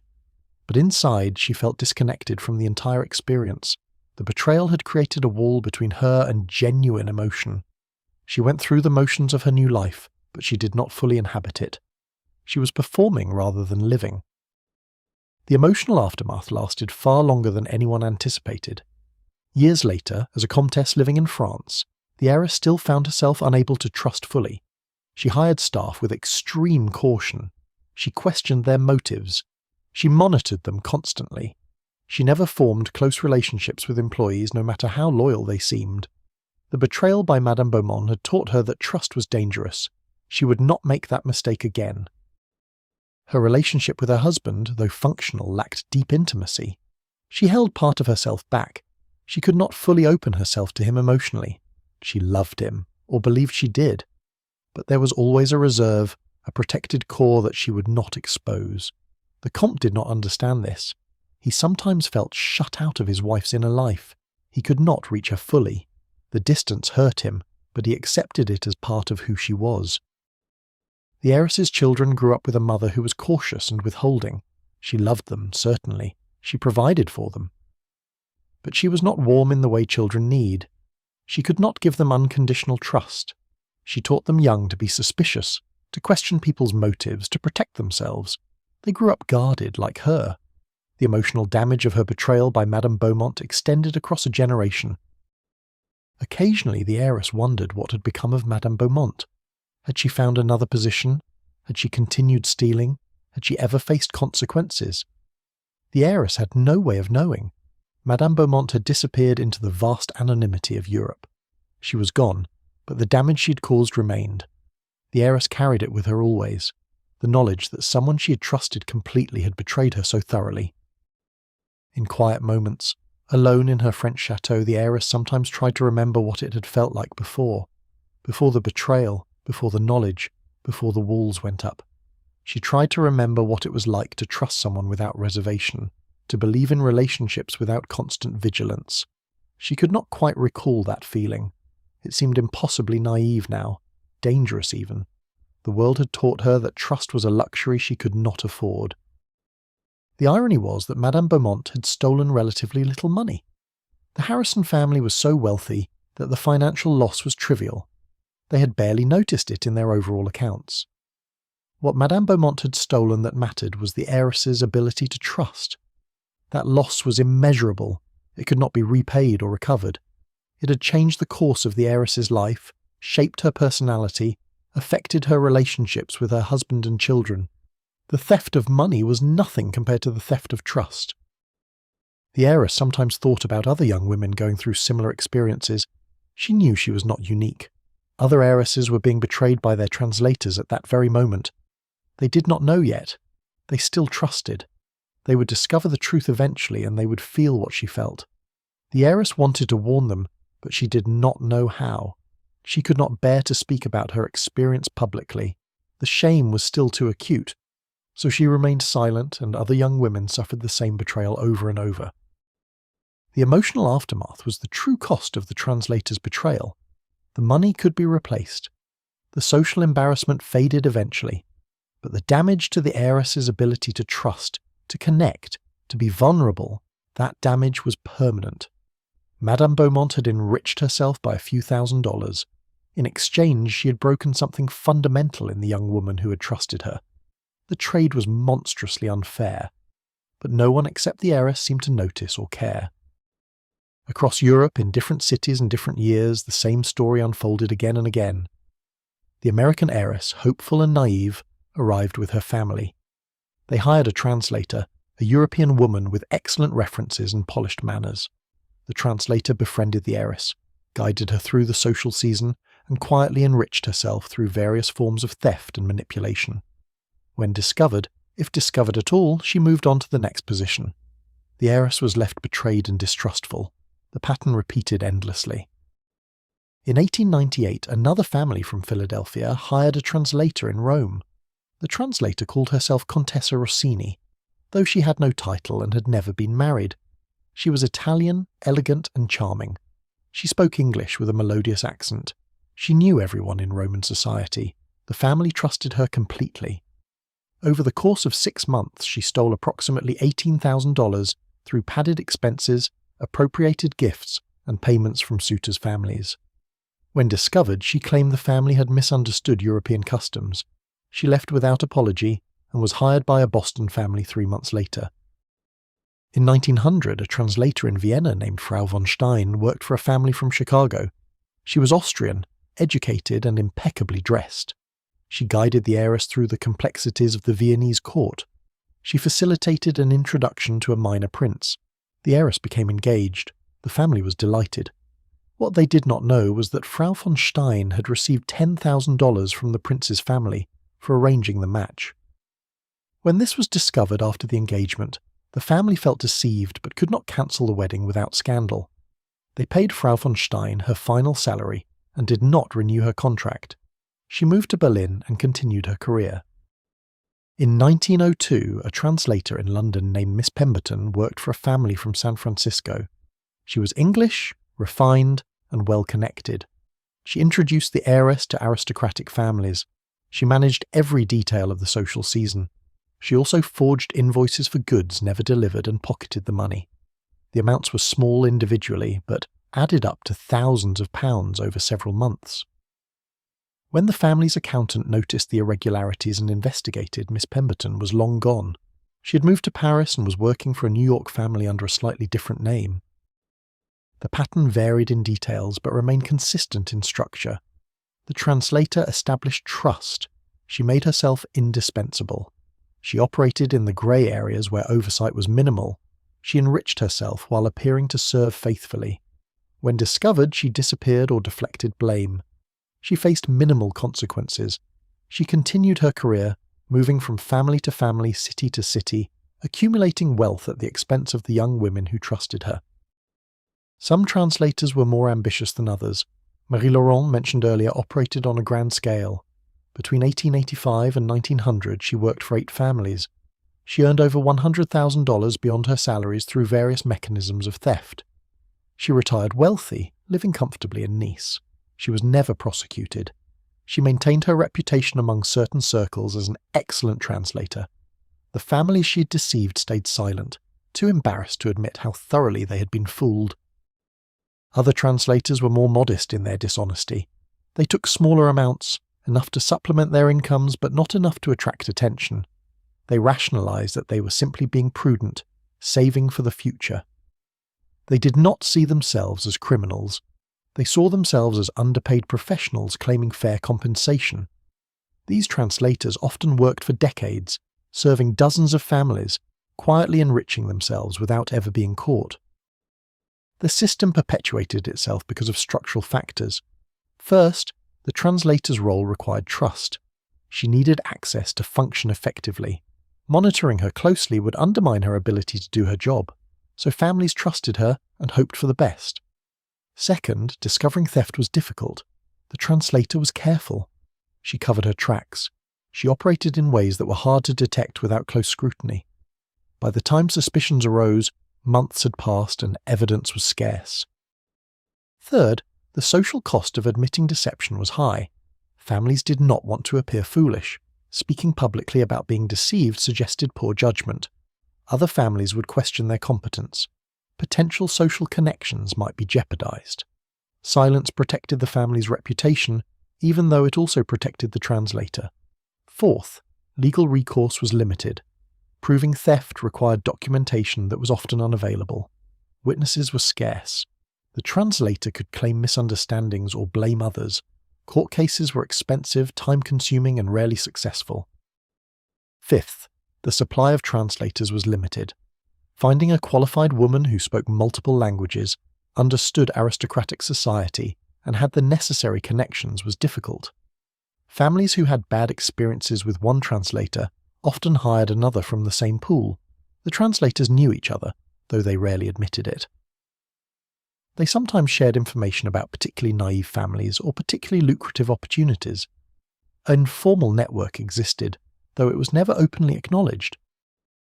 The cycle was also perpetuated by the translator's own circumstances.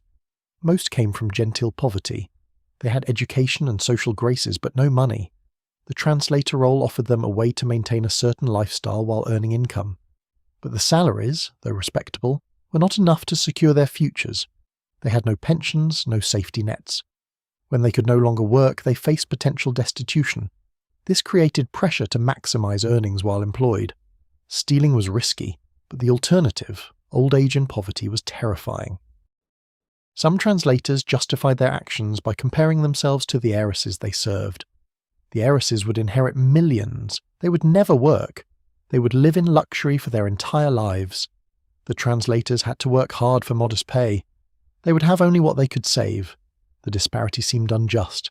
Taking a portion of the heiress's wealth felt like evening the scales. The translators told themselves they were simply redistributing resources more fairly. This reasoning ignored important facts. The heiresses had not chosen their circumstances any more than the translators had chosen theirs. The heiresses were often trapped by their wealth in ways the translators did not understand. And most importantly, the heiresses were vulnerable young women far from home, dependent on the translators for guidance and protection. Betraying that trust was wrong regardless of the wealth gap. But the translators rarely thought in these terms. They focused on their own needs and rationalized their actions accordingly. The pattern also persisted because some families preferred not to know. They hired translators to manage complicated situations. If the translator was effective, if the heiress was successfully launched in society, if an engagement was secured, then the family was satisfied. They did not want to examine the mechanisms too closely. As long as the outcome was achieved, the details did not matter. This willful ignorance gave translators room to operate. They understood that families cared more about results than methods. Occasionally a family did investigate thoroughly and discover the extent of a translator's dishonesty. These cases sometimes resulted in quiet settlements. The family would demand repayment of stolen funds. The translator would negotiate. She might return a portion of what she had taken in exchange for silence. The family would agree because prosecution would be messier than a private settlement. The translator would avoid legal consequences. Both sides would move on. Justice was not served, but reputations were protected, which mattered more to everyone involved. The rare instances where translators were prosecuted served as warnings to others but did not stop the pattern. The risks remained low. The rewards remained substantial. The structural factors that enabled the exploitation remained unchanged. As long as wealthy American families sent their daughters to Europe for social debuts, and as long as those daughters needed translators to navigate aristocratic society, opportunities for exploitation would exist. Some translators would take advantage. The pattern would repeat. By the early 1900s, some families had learned to protect themselves better. They hired translators more carefully, checked references more thoroughly, monitored expenses more closely, and rotated translators so no single woman gained too much influence. These precautions reduced the incidence of major theft but did not eliminate it. Translators adapted. They became more subtle, more careful, more patient. They took smaller amounts over longer periods. They exploited different vulnerabilities. The arms race between trusting families and predatory translators continued. The heiresses themselves sometimes tried to warn each other. They formed informal networks, sharing information about translators to avoid. But these networks were limited by geography and social connections. An heiress in Paris might not know what was happening in Vienna or Rome. By the time information spread, the translator had moved on. The warnings came too late to help most potential victims. The pattern repeated because fundamentally it was a system based on trust operating in an environment where trust could be easily exploited. The translator occupied a position of intimate access and minimal oversight. Most translators used this position responsibly, but enough did not that exploitation became a recognized risk of the system. Families knew it could happen. They tried to protect themselves, but ultimately they had to trust, and some of that trust was inevitably misplaced. The story repeated itself through decades, across countries, involving hundreds of families and translators. Each instance was unique in its details, but similar in its essential structure. A young woman far from home, vulnerable and dependent. An older woman positioned as guide and protector but acting as predator. Trust given and betrayed. Money stolen, emotional damage inflicted, and afterward, silence. The pattern was as predictable as it was tragic, and it continued season after season, year after year, because the conditions that enabled it never fundamentally changed. The scandalous translators operated within a larger ecosystem of exploitation that surrounded wealthy American heiresses in Europe. They were not the only predators, they were simply one type among many. Understanding their behavior requires understanding the entire system that made such exploitation possible. The Gilded Age created unprecedented wealth in America. Industrialization, railroads, steel, oil, banking. These industries minted fortunes that exceeded anything Europe had seen. But American wealth lacked something that European aristocracy possessed: history and legitimacy. The old families of Europe had titles, estates, and lineages that stretched back centuries. American millionaires, no matter how rich, were still considered nouveau riche by European standards. They wanted what money alone could not buy: acceptance into the oldest and most exclusive social circles in the world. The solution was marriages between American money and European titles. American heiresses would marry impoverished European aristocrats. The Americans gained titles and social status. The Europeans gained money to maintain their estates and lifestyles. These transatlantic marriages became common in the late 1800s and early 1900s.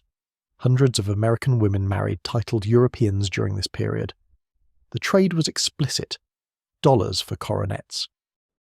But facilitating these marriages required intermediaries. European society was closed and complex. Americans could not simply arrive and gain access. They needed guides who understood the system. Translators filled this role. They were cultural brokers, connecting American money with European titles. Their position gave them power, and power could be abused. The translators were part of a larger class of intermediaries who profited from these transatlantic connections. Marriage brokers explicitly arranged matches for commissions. Social secretaries managed the complex logistics of social seasons. Lawyers and bankers handled the financial arrangements of marriage settlements. All of these professionals took their fees. The translator was simply one player in a larger game where everyone profited from the heiress's money. The heiresses themselves were commodities in this system. Their value was measured in dollars. The size of their dowries determined which aristocratic families would consider them. A woman with $1 million dowry might marry a duke. A woman with half that might marry a count. The amounts were discussed openly, negotiated explicitly. The heiresses understood that they were being traded, but they accepted it because the alternative, remaining in America without the social status their families desired, was unthinkable. This commodification made exploitation easier. If the heiress was fundamentally a financial asset, then extracting value from that asset seemed less like theft and more like business. The translator did not see herself as betraying a vulnerable young woman. She saw herself as taking a percentage of a large transaction. The heiress was worth millions. A few $1,000s in commissions seemed negligible. The dehumanization inherent in the system enabled the translator's rationalizations.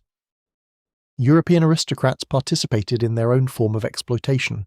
They married American heiresses for money while often treating them with contempt. They took the money and gave as little as possible in return. Many of these marriages were loveless, sometimes abusive. The American wife found herself isolated in a foreign country, separated from her family, married to a man who viewed her as a necessary financial burden. The aristocrats exploited the heiresses as thoroughly as any translator, but because it was done through marriage, it was socially acceptable. The merchants and tradespeople who served these wealthy families also overcharged systematically. A dressmaker knew that an American heiress would pay more than a European client. Prices were inflated automatically. The translator's commission system simply formalized what was already happening informally. Everyone who dealt with the heiresses charged premium prices. The translator simply took her cut more directly. Even the heiresses' own families exploited them in some ways. The parents who sent their daughters to Europe did so for their own social ambitions. They wanted the prestige that came from having a daughter married to a titled European. They pushed their daughters into marriages with men they barely knew, in countries they did not understand for the sake of the family's reputation. The parents benefited socially from their daughters' marriages. The daughters often suffered in those marriages. This too was exploitation, dressed up as parental guidance. The translators were perhaps more personally culpable than these other exploiters because they violated individual trust. The relationship between translator and heiress was intimate. The betrayal was personal. But in the broader context, the translators were simply participating in a system that exploited wealthy young women from multiple directions. Everyone took something from them.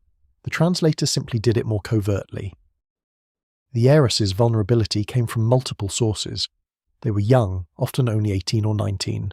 They were far from home in unfamiliar cultures. They spoke languages imperfectly. They did not understand social rules. They were desperately trying to succeed at a task, securing an aristocratic marriage that their entire families depended on. This combination of youth, displacement, pressure, and ignorance made them easy targets. The translators recognized this vulnerability and exploited it. The lack of legal protections exacerbated the situation. Women in this era had few legal rights. They could not vote. They had limited property rights. If married, their husbands controlled their finances. The heiresses were somewhat protected by their father's wealth while unmarried, but they had no independent legal standing. Suing a translator required their fathers to act on their behalf. Many fathers preferred to avoid the embarrassment and simply absorbed the loss. The social stigma attached to being deceived also silenced victims. The heiress who admitted being fooled by her translator appeared naive and poor judgment. Other families might question whether to trust her in social situations. Her marriage prospects might be affected. Silence protected her more than speaking out. This stigma ensured that most cases of translator dishonesty never became public. The pattern persisted because it was hidden. The translators also benefited from class dynamics within European society.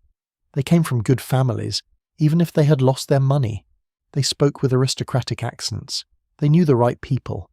European authorities were reluctant to prosecute women of their own class on the word of foreign parvenus. The Americans were outsiders no matter how wealthy. The translators were insiders. This class solidarity protected them from consequences. Gender dynamics also played a role.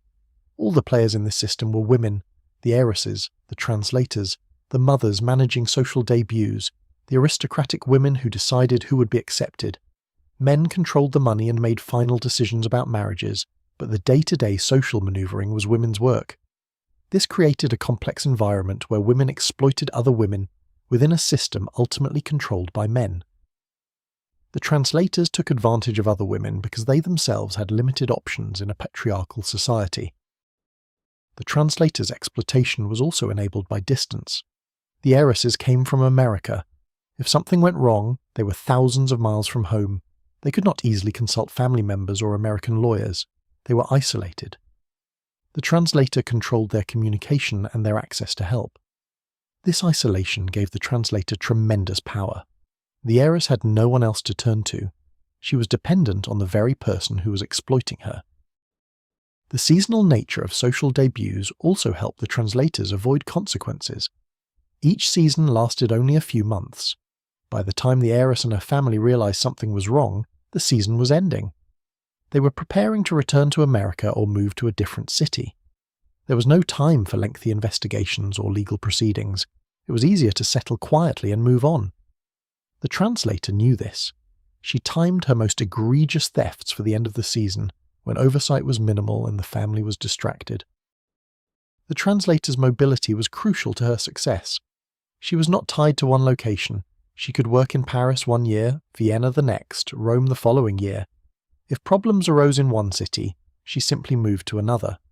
The families she worked for were also mobile, travelling from city to city, country to country. This mobility made it difficult to track the translator's history, or for her reputation to catch up with her.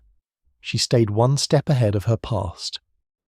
The broader context reveals that the translator's betrayal was one manifestation of a larger system that commodified and exploited wealthy young women. The system funneled American money to European aristocracy through marriages that benefited everyone except often the brides themselves. Within that system, numerous intermediaries profited. The translators were perhaps the most intimately positioned to exploit trust, but they were participating in a structure that enabled exploitation at multiple levels. Understanding this context does not excuse the translators. They made choices, they violated trust, they stole, they harmed vulnerable young women who depended on them. Their actions were wrong regardless of the systemic factors that enabled them. But the context explains why the pattern was so persistent and why consequences were so rare. The system protected exploiters while silencing victims. The translators flourished because the conditions were perfect for their particular form of predation. The story of the scandalous Gilded Age translators is a story about trust, about power, about the ways vulnerability can be exploited. It is a story that was rarely told at the time and has been largely forgotten since. But it mattered to the women who lived it.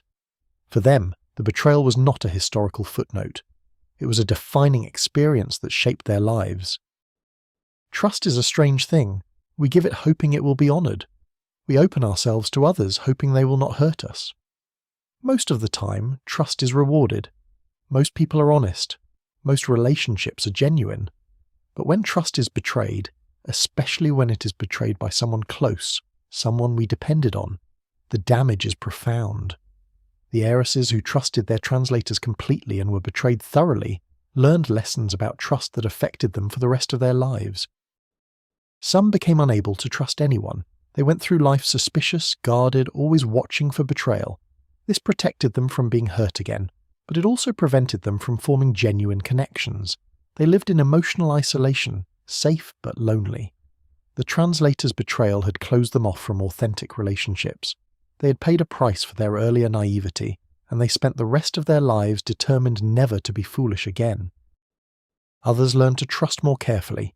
They did not close themselves off entirely, but they became more discriminating.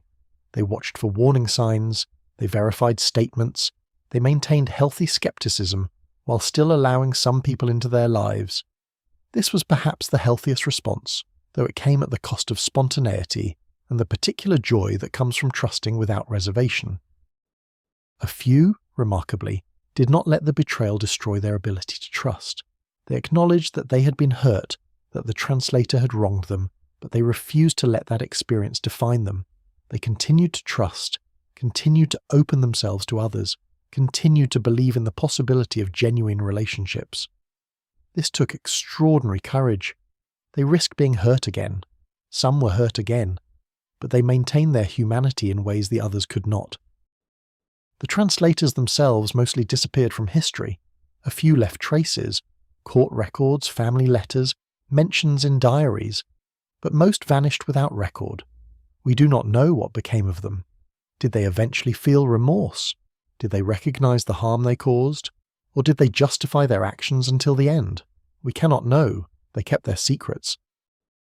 What we do know is that they operated in a system that enabled their exploitation. They were not aberrations. They were products of their time and circumstances. This does not excuse them. They made choices. They violated trust. But understanding the context helps explain why these betrayals were so common and why consequences were so rare. The heiresses were also products of their system. They were raised to be ornamental, to marry well, to value status above all else. They were sent to Europe to acquire titles like one might acquire jewellery. They were commodified by their own families. The translator's betrayal was perhaps more personal, more intimate, but it was not fundamentally different from the other ways they were used. Everyone saw them as means to ends. The translator simply stole more directly. This raises uncomfortable questions about the entire Gilded Age social system. Was it just? Was it healthy? It concentrated enormous wealth in a few hands while most people struggled. It valued birth and title over merit.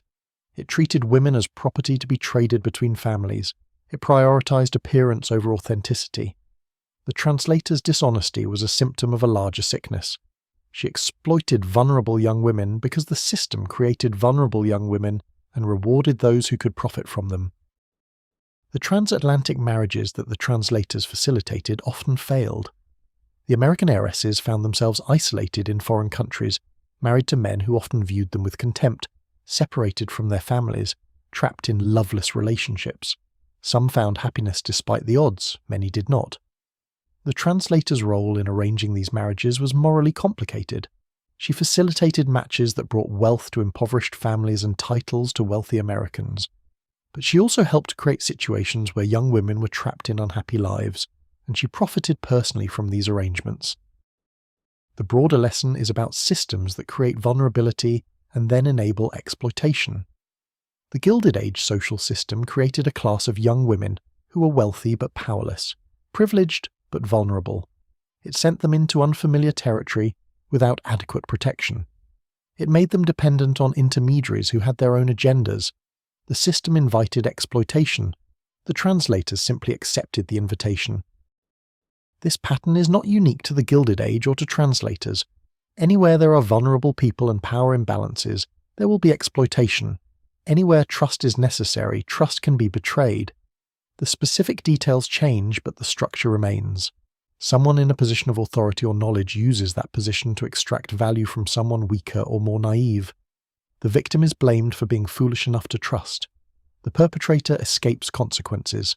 The pattern repeats. Preventing this requires more than individual caution. It requires structural changes. Systems need oversight and accountability. Vulnerable people need protections. Those who betray trust need to face consequences. But creating these conditions is difficult because the people with power to change systems often benefit from them remaining as they are. The wealthy families of the Gilded Age could have demanded better regulations for translators, could have created professional standards and accountability measures. They did not because it was easier to absorb the occasional loss than to challenge the system that generally served them well. The heiresses who were betrayed often blamed themselves. This was unfair but understandable. They felt they should have been more careful, should have noticed the warning signs, should have protected themselves better. But they were young women in impossible situations doing their best with the tools they had. They trusted because trust was necessary to function. They relied on their translators because they could not manage alone. Their vulnerability was not their fault. The translator's exploitation was not their responsibility. Yet the guilt persisted. Victims of exploitation often carry guilt that should belong to their exploiters. The heiresses felt stupid for trusting. They felt ashamed for being deceived. They carried these feelings for years, sometimes for life. The translator's theft of money was temporary. The theft of the heiress's self-esteem and ability to trust was permanent. That was the real crime. The story of the Scandalous translators is ultimately a story about the complexity of human relationships and the damage caused when those relationships are betrayed. The translator and the heiress entered into a relationship that should have been based on care and protection. The translator was hired to guide and protect. The heiress trusted her to fulfill that role. When the translator instead exploited that trust, she violated something fundamental. She taught the heiress that the world was not safe, that people could not be trusted, that vulnerability would be punished. These are terrible lessons to learn young. Some heiresses overcame these lessons. They rebuilt their ability to trust, formed genuine relationships, and lived full lives. Others never recovered. They remained emotionally closed, unable to believe in the goodness of others, unable to risk being hurt again. The translator's betrayal had fundamentally altered their capacity for human connection. They existed, but they did not fully live. That was perhaps the saddest outcome of all. As for the translators, we can wonder about their inner lives. Did they sleep well at night? Did they justify their actions so thoroughly that they felt no guilt? Or did they sometimes lie awake wondering if what they had done was wrong? Did they think about the young women whose trust they had betrayed? Or did they see them only as opportunities exploited, transactions completed, nothing personal? We cannot know. The translators left few records of their inner thoughts. They disappeared into history, their secrets kept. What remains is the pattern, repeated across decades and cities. The vulnerable young woman, the trusted guide who becomes predator, the betrayal, the damage, the silence. This pattern was common enough that it must have been widely known, at least in certain circles. Yet it persisted because speaking about it was shameful. Families protected their reputations by protecting those who'd harmed them. The system perpetuated itself through silence. Breaking such patterns requires speaking. It requires victims to tell their stories despite the shame. It requires society to blame perpetrators rather than victims. It requires systems that protect the vulnerable rather than enable their exploitation. None of this happened during the Gilded Age. The translators continued their practices largely unchecked. The heiresses suffered mostly in silence. The system remained intact. Looking back now, we can see the exploitation clearly. We can recognize the translators' betrayal as wrong. We can sympathize with the heiresses. But we should also recognize that similar patterns exist in our own time. The specific circumstances differ, but the dynamics remain. There are still vulnerable people who must trust those in positions of power. There are still intermediaries who exploit that trust. There are still systems that protect exploiters while silencing victims. The story of the scandalous translators is not just history. It is a warning that remains relevant. The heiresses who were betrayed by their translators are long gone now. Their pain is over. But their stories remain, fragmentary and mostly forgotten, in old letters and court records and family histories. These stories tell us something important about trust, about betrayal, about the ways power can be abused. They remind us that vulnerability is not a weakness to be exploited, but a human condition that deserves protection. They teach us that trust is precious, and betraying it is a serious wrong. They warn us that systems that create vulnerability will inevitably attract predators. These are lessons worth remembering. The specific circumstances of Gilded Age heiresses and their translators are gone, but the underlying dynamics remain. We still must trust others to function. We still must rely on people in positions of knowledge and authority. We are still vulnerable to betrayal. Understanding what happened to the heiresses helps us understand what can happen to anyone when trust is misplaced. Their suffering was real, their pain mattered, and their stories, though largely forgotten, still have something to teach us. The ocean liner has returned to New York Harbor. You're home now, but you're not the same person who left. You have learned things about the world and about yourself. You have learned that trust can be betrayed, that people are not always what they seem, that vulnerability will sometimes be exploited. These are hard lessons. You did not want to learn them, but they are true nonetheless. The translator is gone, disappeared into the vastness of Europe. You will never see her again. The money she took can be replaced. The trust she broke cannot.